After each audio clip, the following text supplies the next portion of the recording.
আমি নিয়মিত নামাজ পড়ার চেষ্টা করি, কিন্তু মোবাইলে নাটক সিনেমা দেখতেও ভালো লাগে, মাঝে মাঝে দেখি। প্রশ্ন হলো, আমার নামাজ আল্লাহ তাআলা কবুল করবেন কিনা? ভাই, নামাজ হয়ে যাবে ফরজ যদি ঠিকঠাক মতো করেন, কিন্তু আপনি নামাজও পড়েন আবার নাটক সিনেমাও দেখেন, হারাম জিনিসও দেখেন, এর মানে হলো আপনার নামাজটা ঠিক মতো হচ্ছে না। নামাজ যদি খুব ভালোভাবে হয়, তাহলে অন্যায় অশ্লীল কাজ থেকে নামাজ আপনাকে কি করবে? বিরত রাখবে। যদিও আপনার নামাজ ত্রুটিপূর্ণ, তারপর আপনি নামাজ ধরে রাখবেন। ধরে রাখলে একসময় ইনশাআল্লাহ আপনি এই অপরাধ থেকে, পাপের কাজ থেকে, হারাম থেকে সরে আসার সুযোগ লাভ করবেন ইনশাআল্লাহ। আপনাকে ট্র্যাকে থাকতে হবে, চেষ্টা ছাড়া যাবে না, চেষ্টা থাকতে হবে, একসময় আল্লাহ তৌফিক দিবেন।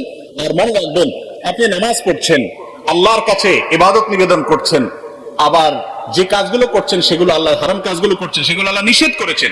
যে আল্লাহর নির্দেশ পালন করতে গিয়ে নামাজ পড়ছেন, সে আল্লাহর নির্দেশ পালন করতে গিয়ে আপনার চোখকে হেফাজত করতে হবে, কারণ দুইটাই কার নির্দেশ? আল্লাহর নির্দেশ।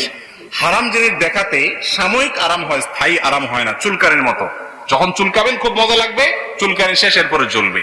আর চুলকানির সময় যদি না চুলকায়, একটু ডলে ডলে চুলকানিটা থামায় দেন, তাহলে দেখবে না, জ্বলবে না। এই জন্য হারাম জিনিস দেখার জন্য মনের ভিতরে চুলকানি হয়, শয়তান উস্কায়, দেখ দেখ, দেখলে অনেক শান্তি পাবি। দেখার পরে ঠিকই অস্থিরতা লাগে, কি দেখলাম কি দেখলাম, হ্যাঁ চলে গেল, টেলিভিশন বন্ধ হয়ে গেল, সে চলে গেল, কি দেখলাম।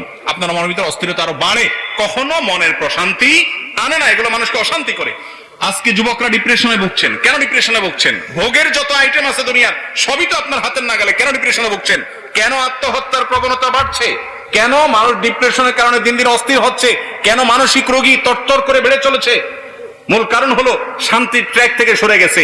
শান্তি ভোগের মধ্যে নাই, শান্তি নাটক সিনেমায় বুধ হওয়ার মধ্যে নাই, শান্তি মাদকের বোতল হাতে নেওয়ার মধ্যে নাই, শান্তি জেনার মধ্যে নাই, শান্তি চোখের জেনার মধ্যে নাই, শান্তি দুনিয়াতে ভোগ আনন্দের মধ্যে নাই। শান্তি হলো আল্লাহর আনুগত্যের মধ্যে থেকে যতটুকু বৈধ ভোগ আছে ততটুকু করার মধ্যে। যে ব্যক্তি বিবাহের মাধ্যমে তার যৌন চাহিদাকে পূরণ করে এবং হালাল পথ ছাড়া হারাম পথে যায় না, আল্লাহ তাআলা তাকে শান্তি দেন। যে অশান্তির পথে যায়, হারাম পথে যায়, অবৈধ পথে যায়, আল্লাহ তাআলা তাকে শান্তি দেয় না। এই জন্য একের পর এক দেখবেন চেঞ্জ করতে থাকে তার লাইফ পার্টনার, কিন্তু শান্তি কোথাও পায় না, ডিপ্রেশনে ভুগতে থাকে। আল্লাহর কসম, এই দুনিয়াতে ভোগে আল্লাহ শান্তি রাখেন নাই, ত্যাগে শান্তি রেখেছেন, আল্লাহর নির্দেশ মানার মধ্যে শান্তি রেখেছেন। আল্লাহ বিযিকরিল্লাহি তাতমাইন্নুল কুলুব। যুবকরা শান্তি পাচ্ছেন না, ডিপ্রেশনে ভুগছেন, আল্লাহর ছায়াতলে আসেন। আমি শপথ করে বলছি, আপনি কোরআন হাতে নেন, কোরআন বুঝেন, আল্লাহর সাথে কথা বলেন, নামাজে দাঁড়ান, দীর্ঘ সময় কথা বলেন, সেজদায় গিয়ে আল্লাহর সাথে কানাঘুষা করেন, ভোর রাতে উঠে দোয়া করেন। আমি শপথ করে বলছি, আপনি যে শান্তি পাচ্ছেন, পৃথিবীর কোন মিলিয়নার, কোন বিলিয়নার সে শান্তি পায় না, সে শান্তির ধারে কাছেও যেতে পারে না যদি আল্লাহর আনুগত্য তার মধ্যে না থাকে। চেষ্টা করবো না ইনশাআল্লাহ। আল্লাহ তাআলা আমাদেরকে আমলের তৌফিক দান করুন।